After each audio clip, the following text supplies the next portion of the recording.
Welcome, everybody. I'm Tamara and from Book Right Now, and I am super excited to be interviewing Alex Fullerton today. Alex is an author's consultant and founder of Author Support Services, which is a comprehensive self-publishing service based in Queensland, Australia. Hi, everyone. Yay. Hi, Alex. And I am so grateful to you, Alex. I've known Alex for years. She has been a great mentor to me from when I was a baby editor and was asking him all sorts of impertinent questions. So it's just super lovely to connect with you and have this time with you today, Alex. It's lovely to be with you, Tamara. I always enjoy your company. Yeah, so super fun. So look, just to get the ball rolling, you run a self-publishing service. So as a first question, what's the difference between traditional and self-publishing? I think that's what most people would like to know. Yes. So there used to be a massive difference between traditional publishing and self-publishing. But these days, the gap is getting smaller and smaller. And nowadays, self-publishing is so much more accessible. And traditional publishing partly is so much harder to achieve. To get a publishing deal is very, very rare now. There are so many more people writing books, and there are so many less traditional publishers around that for anyone to get picked up by a traditional publisher is very rare. And the need to do so is honestly not so big anymore. Self-published books are really professional now. You can't tell the difference from looking at them anymore. Gone are the days where you open a self-published book and all the pages fall out. That doesn't happen anymore. I remember those days. Yeah. Nowadays, they look fantastic. They're very professional. The designers that we have that create the look of the book are extremely professional. The editing is very professional, and you can publish your own book and have it stand the test of time. And so the difference is where the money comes from and some other smaller things. So when you money-wise, when you have a publishing deal, the publisher, the company, pays for the editing and the printing of your book and the distribution. And when you're self-publishing, you pay for the editing and you pay for the printing and you pay for the distribution. But either way, whether you have a traditional publishing deal or a self-publishing deal, you have to market your own book. So that is one of the things that a lot of people aren't very aware of. They think that if you get a traditional publishing deal, you will become J.K. Rowling and your book will suddenly go all over the world and you'll just sit back in your living room and you won't have to talk to anyone. You can just keep writing books. But that isn't the case. To get a publishing deal, you have to be extremely marketable. You have to go to them pretty much with a marketing plan, with runs on the board, with an agent that you have already got and pitched yourself to that agent, and be a product yourself. The person is the product. The book is not so much the product. You, the author, are the product. So there's a lot of hoops to jump through. But if you get a deal with a publisher, then the reach that you can achieve is enormous. It is much bigger. And if you have a fiction book, then a publishing deal is a great way to go.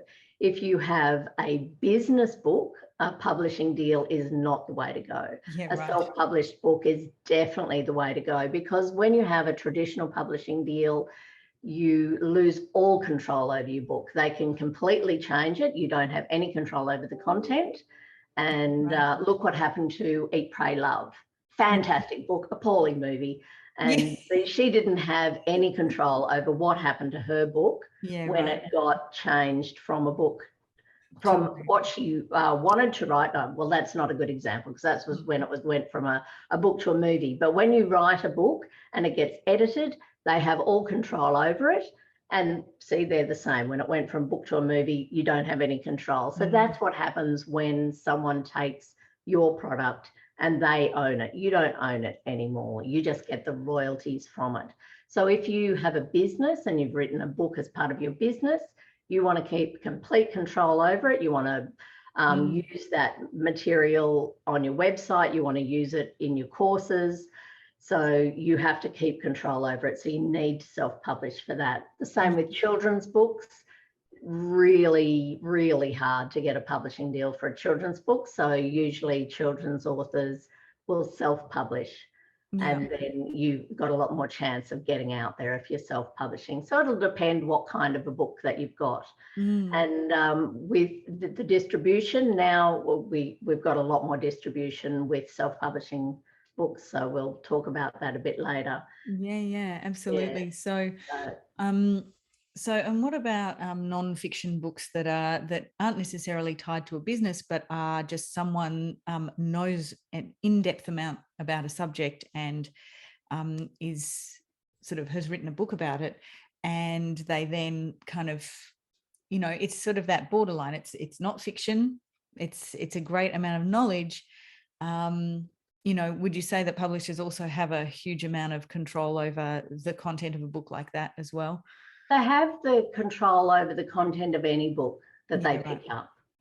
So anything that they pick up, they will change. If you write a fiction book, they will change it or can change it. They might love it just the way it is, like Bridget Jones. She's loved just the way she is. Yes. But they will control the content. And so if you've written a book on something that you know a lot about, then and they pick it up, well, fantastic.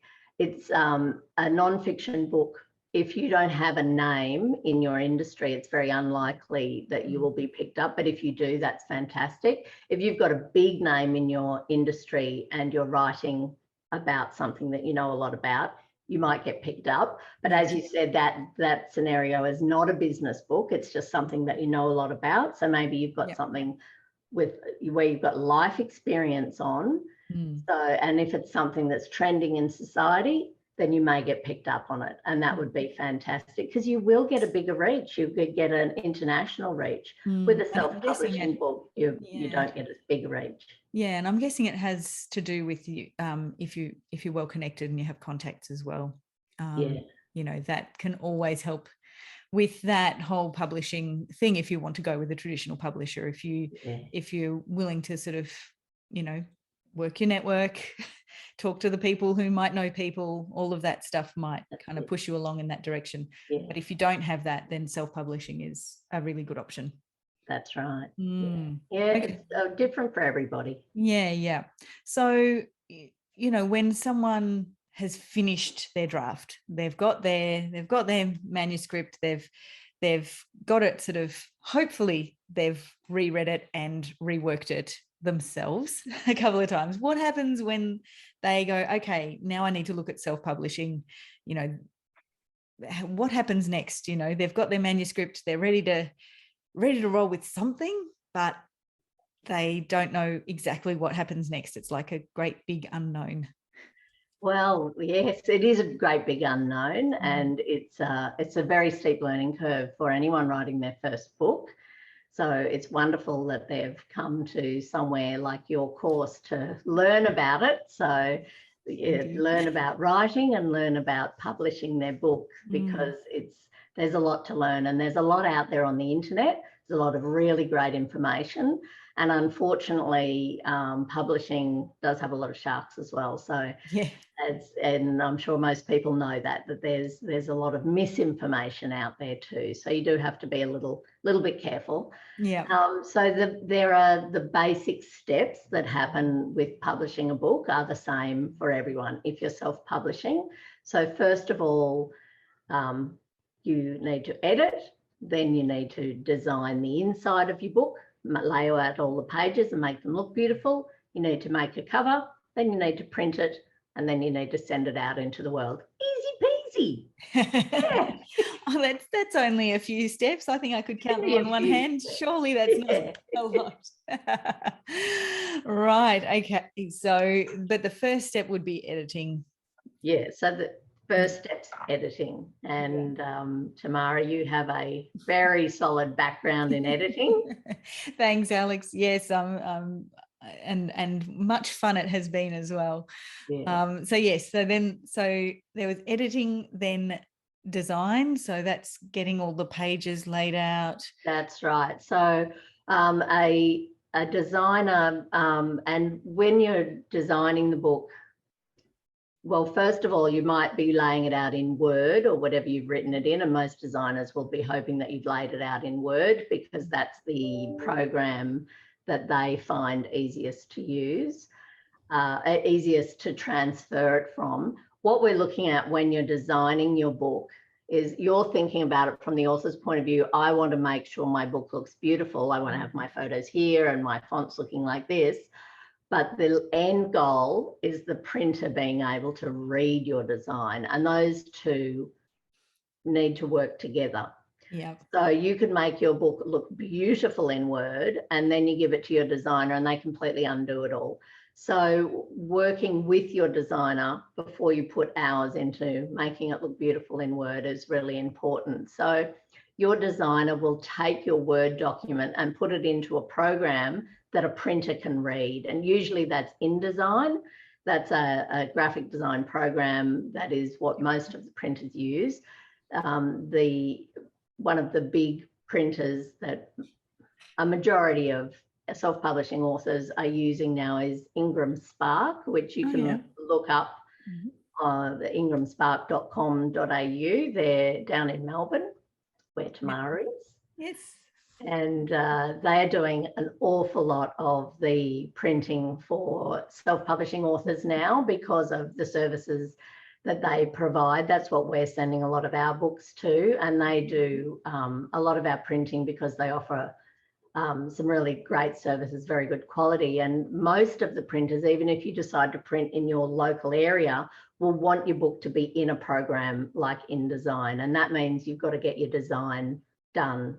But whoever you do it with, you've got to make it look right. So you've got to use someone who knows how to do book design. It's not the same as a document because you've got big margins in the middle, in the gutter, in the middle of your book, little margins on the outside. You've got to know where your page numbers are going, what you've got on your header, where your photos are going to be, what resolution your photos are, what pretty little curly things you've got all over the page. It's so much fun designing books. It's not something I do, but it's something I play with because I help my authors to get their designs all ready. And we have all of these little forms where we help the author. Here's one that I prepared earlier. What do you want here? What do you want there? And, you know, there's so many questions. Do you want a drop cap? Do you want little boxes with all your quotes in them? Do you want features around the page? You know, there's so many things to think about. And it's a lot of fun doing it, but it's a big project too. Yeah, absolutely. All of those things are things that I encourage people to think about if they're having a bit of a hard time writing.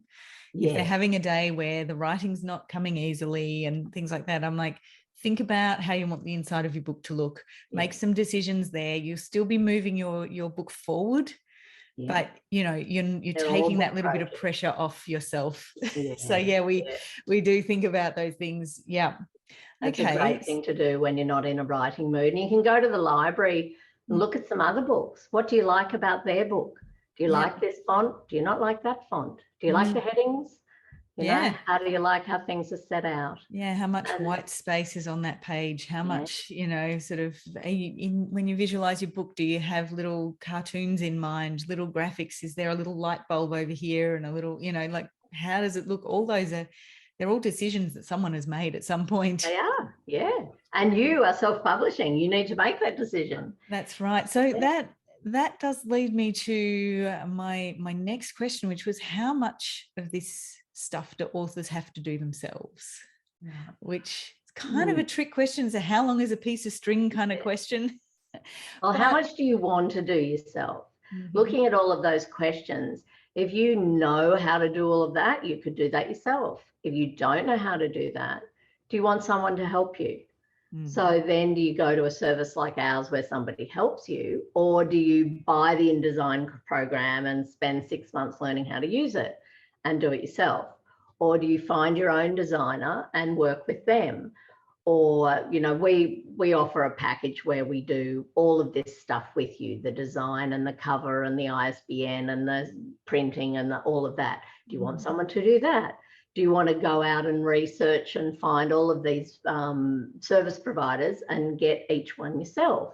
Do you want to learn everything and do it all yourself? Because if you're going to write 5 or 6 books, maybe you do want to do it all yourself because it'll be more cost effective. Or are you writing a novel, so you really don't need all of this stuff, all the fancy insides, and so you just want it really basic, and so maybe you can cut some corners, but you still need to do a cover, you still need to do an ISBN, you still need to do those things. So are you going to spend time researching it on the web and find out how to do it all? It's totally up to you. You can do it all yourself, you can do a bit of it yourself, you can, you know, you've got to, what do you want? You're self-publishing, you're in charge. Yeah, right. Yeah. Oh, that's a whole heap of freedom and a whole lot of daunting things, I think. It is. With great power comes great responsibility. Good old Spidey said that. Oh, absolutely. So just as part of that, sort of with the book distribution, how does that sort of work for self-published authors? You know, because the assumption I think that a lot of people have is that your publisher takes care of book distribution, whereas a self-published person. So yeah, traditional publisher does take care of all the distribution, which has always been one of the things that has made traditional publishing very attractive, because for a self-publisher, you're walking around with a box of books, knocking on the door of bookshops saying, do you want my book? And that is very slow going, because you've got to go to every bookshop in the world, and also really daunting because not all authors are extroverts.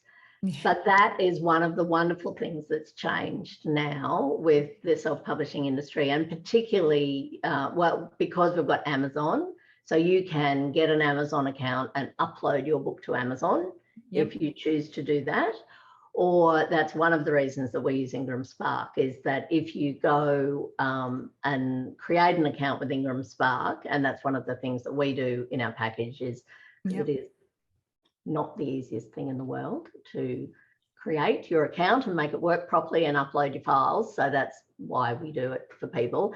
When they get your book for $50 American, which is ridiculously cheap, they distribute it all over the world. So I'm just looking on the thing there where they put it on Amazon, they put it in the libraries, they put it on Booktopia and Depository. They put it in all of the bookshops, so that if someone goes into the bookshop, your local bookshop, and asks for your new book, they can get it. It's there on their catalogue, and that is just gold. Amazing. Their distribution systems are just incredible. It's absolutely revolutionised the self-publishing system. Because I think that was one of the big blocks for a lot of people about self-publishing.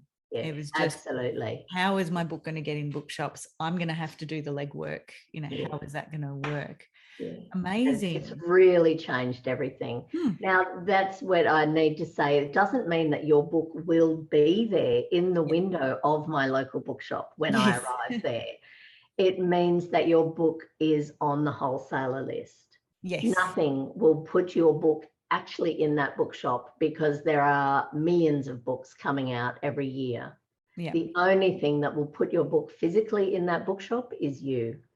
It's you marketing your book, and you doing the same thing. Is in your local area, you've got a really big chance of you getting your book in your bookshop because you live there. And you can say, hi, I'm a local author. Look, I've just done this book. Can I do a book signing here? And yeah, you still have to do that. And that is whether you're traditionally published or self-published.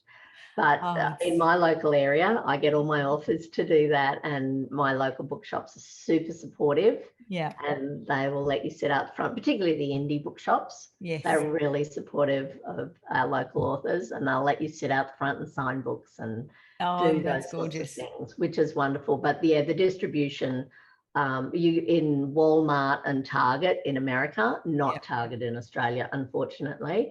But you know, Barnes and Noble, all of those places where you should be, you can get distributed there.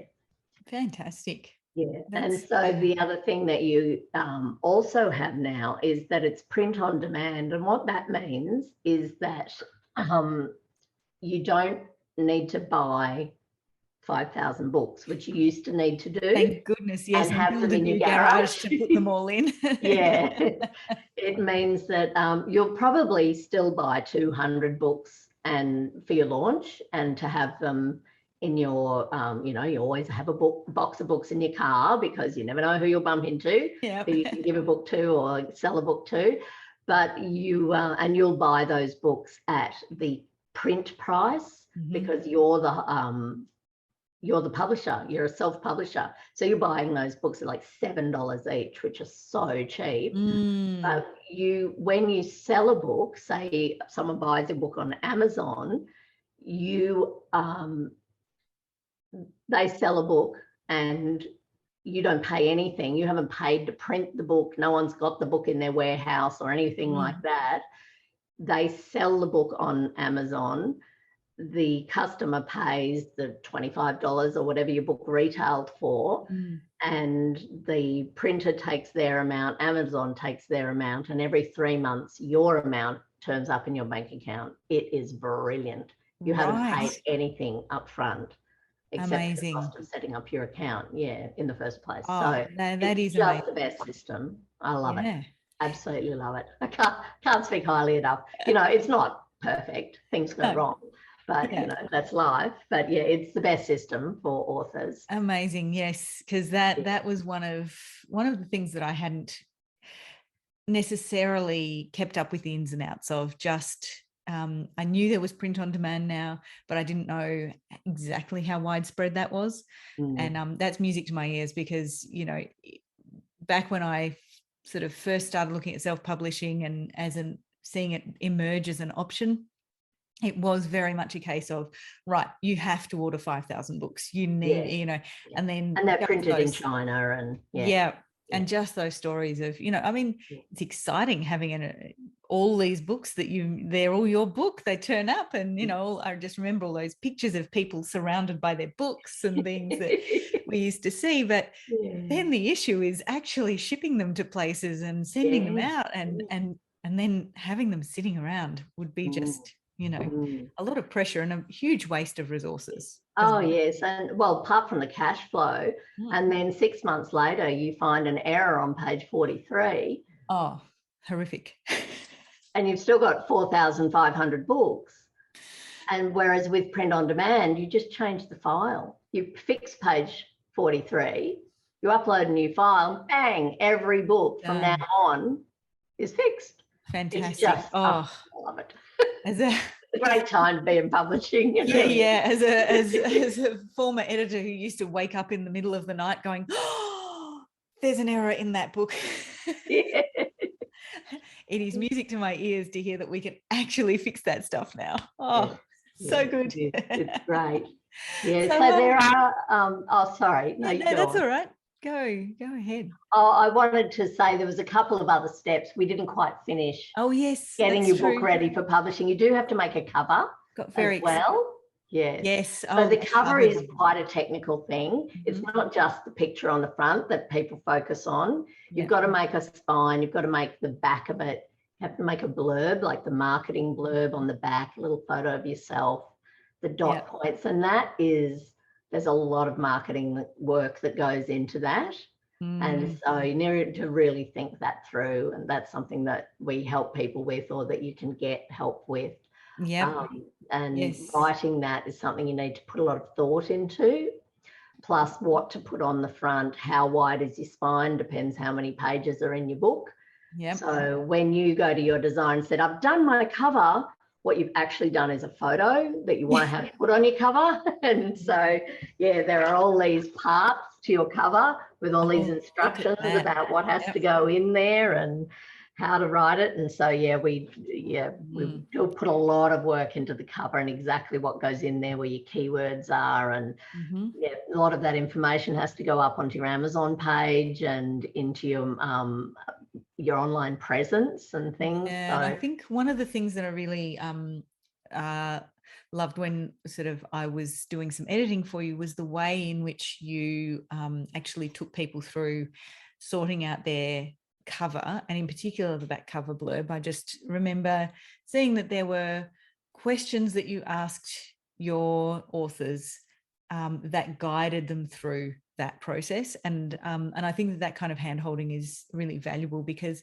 you know, people are writing a book, they're not copywriters, they're not mostly not copywriters. I shouldn't say that. Sometimes copywriters write books, but you know, they're mostly people who have an idea and are running with it and are writing like, you know, 30, 40, 90,000 words. Yeah.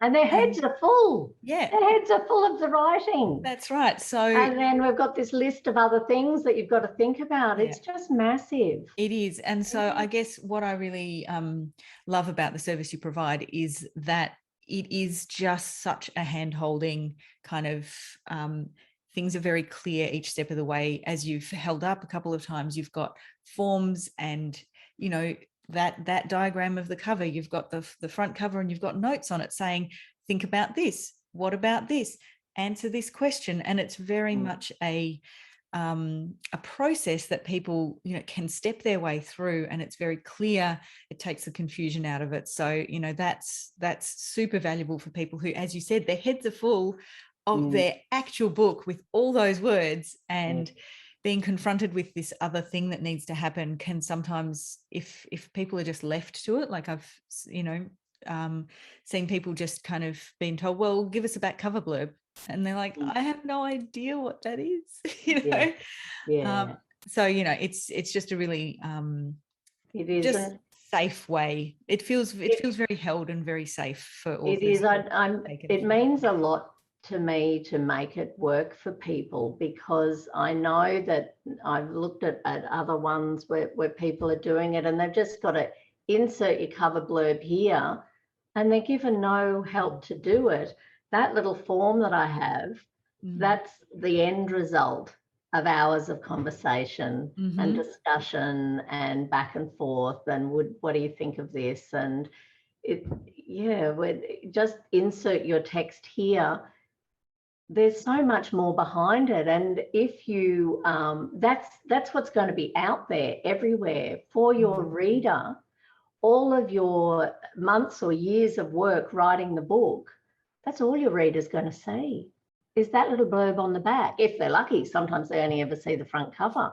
When they first go on to Amazon and see your book, they see the front cover and then they see that little blurb.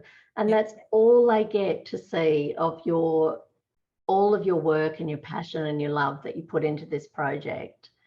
And so it's so important that everything that you wanted to say is sort of condensed down into that little piece of information. Absolutely. All of these steps that we do, there's so many of them, and they're all such a big learning curve. And so I've been doing this for 15 years, and I've slowly got to the point where these are the parts of it that I really focus on, and my team members all focus on different areas. And these are the parts where I find people really want me to hold their hand and help them through it all, because they're exhausted. They're at the end of writing the book, and now they've got all of these other things to do, which they never thought of at the beginning because they were busy, you know, where you are, everyone is now doing all these things. And then when you get towards the other end, you've got this whole other project that you've got to do of getting the book published. And so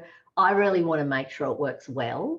I don't want it to be an afterthought. I don't want your book to be chucked up online with whatever will do. I want it to be done properly and done well so that you will be proud of it. and not want to take it down in 6 months and redo it. I've seen people who don't tell anyone they wrote a book because in the end they weren't proud of it. Oh, That's no, terrible. it is awful. It is awful. Yeah. After all the work, you want to shout it from the rooftops and tell everyone, look what I did. Yeah, absolutely. Yeah. You want to be, proud to give them the link where they can have a look at it, like up there on print on demand. You don't want to be hiding it. So no, I really value that about what you do, because as you said, quite often it's just a put your blurb here. Yeah. Frightful. What's a blurb? Yeah, what is a blurb? Yeah. So what are the other steps there? We've got the cover, we've got so we've got the and we have a flat lay. We need an images of your cover. Once you've got them, you've got to have like actual images of your cover, like those little 3D pictures of your book, yes. a flat picture of your book, looking like a book, looking like a book. Yeah. So yeah, you've got to have those made so that you can get them up onto your website and on your social media. And and when you're setting up your account with your printer and on your Amazon account, if you choose to go, straight to Amazon, there's a lot of information you've got to put in there about your blurb and your author bio, which needs to really show you shining. You've got to link that to any other books that you've got, and your background information and who your imprint.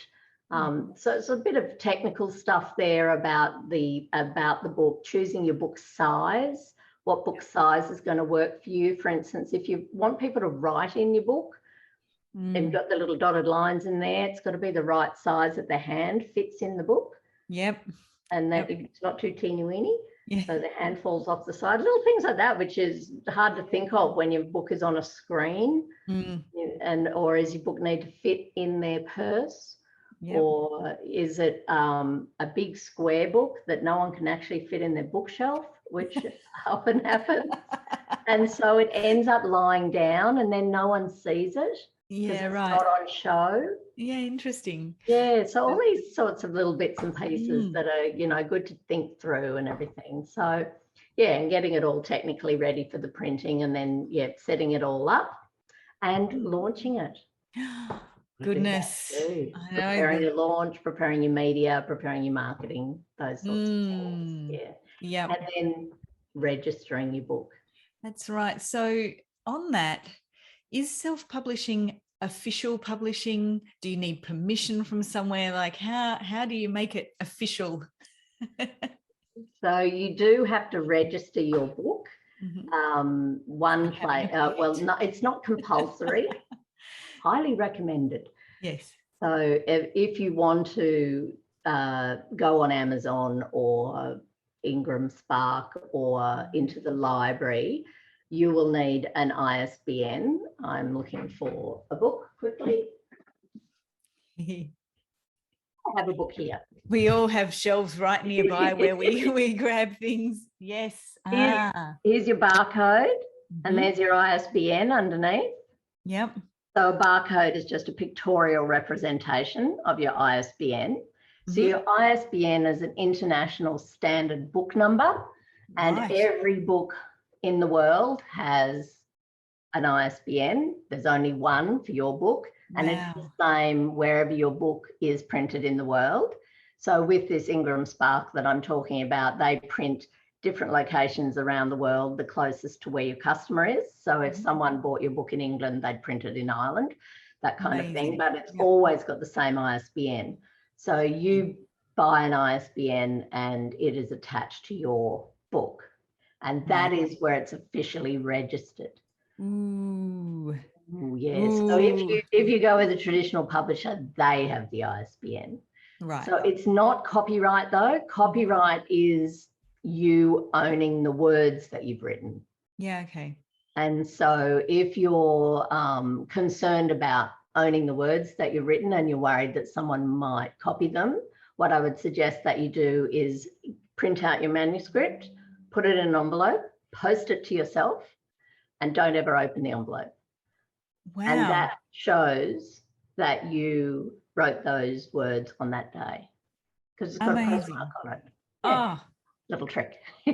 that's amazing. What a great trick. Yeah, in Australia, we don't register copyright. They do in America, but in Australia, there's no way you can register your copyright.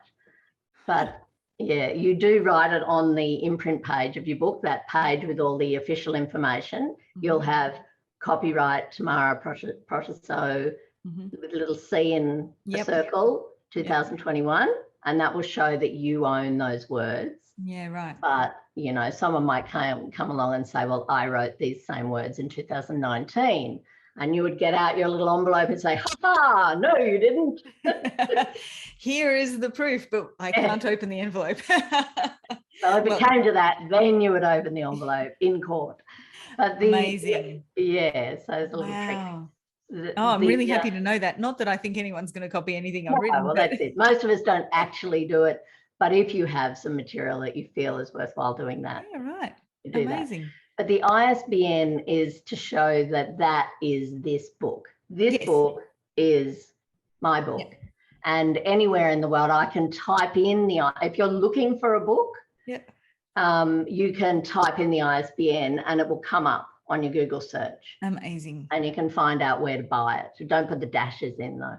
Yeah. And so that's where you register your book, and you need to buy that ISBN. There's one company who sells ISBNs in every country. Wow. Do not buy one off anybody else because you can and you don't. Yeah, so you can, we get them for our authors, but it sort of comes with your package. But yeah, you can buy them in packs of 10 if you're going to do lots of books, all these sorts of things. Wow. So yeah, that's one thing that you register your book. The only reason you wouldn't get an ISBN is if you were, say, doing courses that you were printing out and you were only doing them within your company. Yeah. But if you ever thought you might ever want to sell it, then it is worth getting an ISBN. They're very cheap. And you can't ever go through a beep beep machine if it doesn't have an ISBN. Yeah. Because you can't get a barcode without an ISBN. Amazing.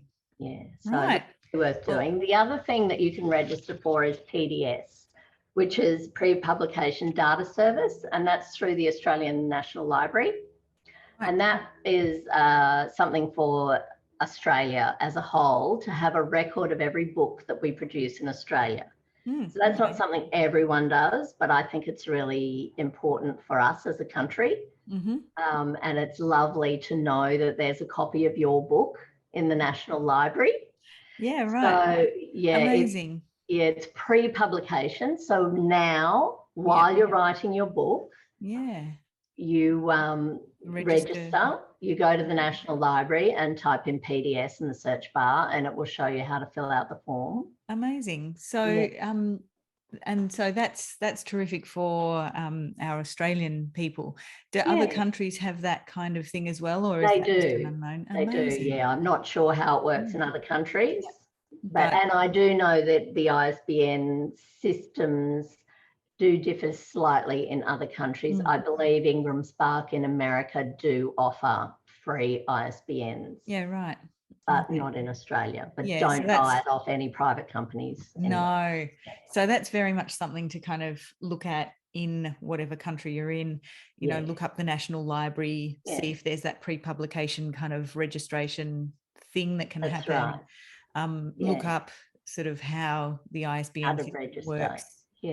Other countries and things. Usually the name of the country, the name of the company that sells ISBNs will be something like Bowker, BOWKER, a version of that name. In each country, in each Western country, it will be a version of that name anyway.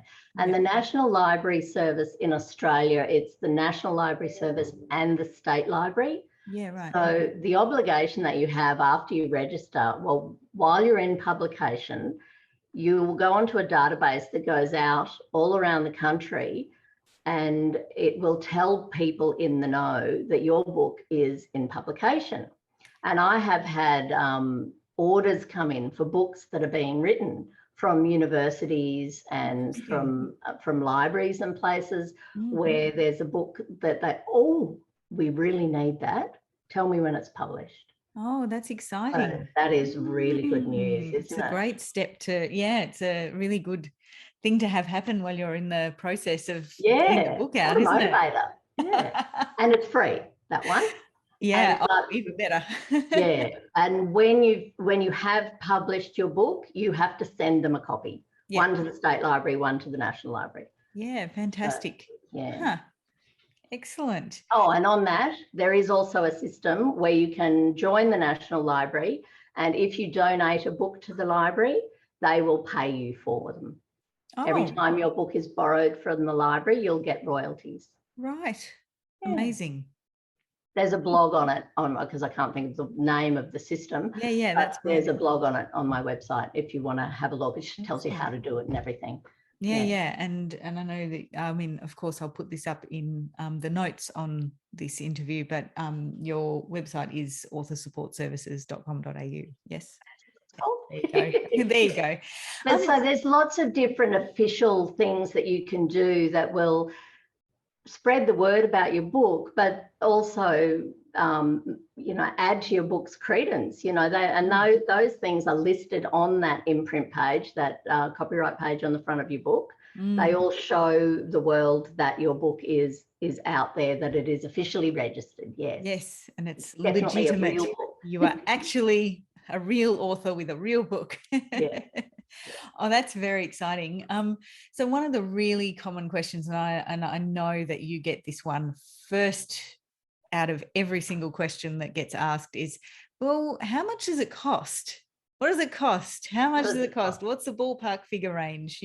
I know that, again, it depends on how much work you get done, how long it takes. Like, there's so many factors that go into it, what package you choose, all of that. But what's your sort of range of costs for a self-published book? Well, yes, it does depend how much you do yourself and how long your book is and what's in it, how much, if there's a lot of photos and things like that. Yeah. I usually tell people who are writing your regular 60,000 word non-fiction book. That's the medium length. I tell them to expect it to cost them about $10,000. Yeah, right. Including all the editing, like structural editing, copy editing, proofreading, design, cover, ISBN, uploading to the printer, like a full hand-holding service, will cost them about $10,000. Yeah. And that's, I hate to tell you, that's pretty cheap in the market. It is. No, I have watched over the years as people have brought packages out, and I think the other day I came across one where someone was charging almost 30 grand for the full service. That's the full done for you. You just come up with the words, take your hands off the steering wheel kind of thing. But that, I think I had to have a little sit down after that. Yeah, that's pretty normal, $30,000. Yeah, right. Yeah. I've seen a few out there like that. And for a children's book, like a 8x8 square children's book, with the words on one side and the picture on the other side, up to 200 words, they're $2,000. Yeah. So there's a lot of design in a children's book, but not as many words, so they're a lot cheaper. Yeah, and of course, I guess it all depends on the state that the manuscript's in when it comes in as well. That's exactly right. I know that from my experience, editing can kind of expand or contract depending on how many times someone has self-edited the manuscript as well, or had guidance on that. It really does depend. It depends how much help you need. Absolutely. And how much you want to do yourself. So that's right. It's talked about. And I guess it does become one of those things where if there are bits that you're competent in, you can do those bits, and it depends on how that fits together with all the other parts. And your time versus money for you personally. 100%. And what where your goals are as well for the book. Yeah. Sort of how much you need to put in to get your returns back from the profits. Yeah. Those sorts of things. Yeah. All of that. Yeah. Well, I am very aware that we are, at or over time. How unusual for you and I, Tamara. I know. I've only got a couple more hours that I'd like to chat with you. Likewise, but perhaps down the track we can organise another interview to go more in depth into some of these questions and fabulous. Things like that. But thank you so much for taking the time with me today, so that people can learn a bit more about this, because I know it is an actual kind of big worry for people when they're writing their book. That next step seems like it's looming, and they just it can be a bit daunting, but thank you for demystifying all of those things for us. It can be a lot of fun too, all of that part where you don't have to write anymore. Yeah. And you can do all the pretty things. Yes. If you look at it like that. I bet you do make it so much fun. We have a lot of fun doing it, and we do as much face-to-face or over Zoom, and you don't have to do any more writing, and you can just look at a lot of books and say, I want that, and I want that, and I want that. I like this one, I don't like that one. That sounds super fun to me, I have to say. All right. Well, thank you so much for your time, Alex. And we will talk again, I'm sure. And enjoy your course. Thank you. Okay. Bye, Tamara.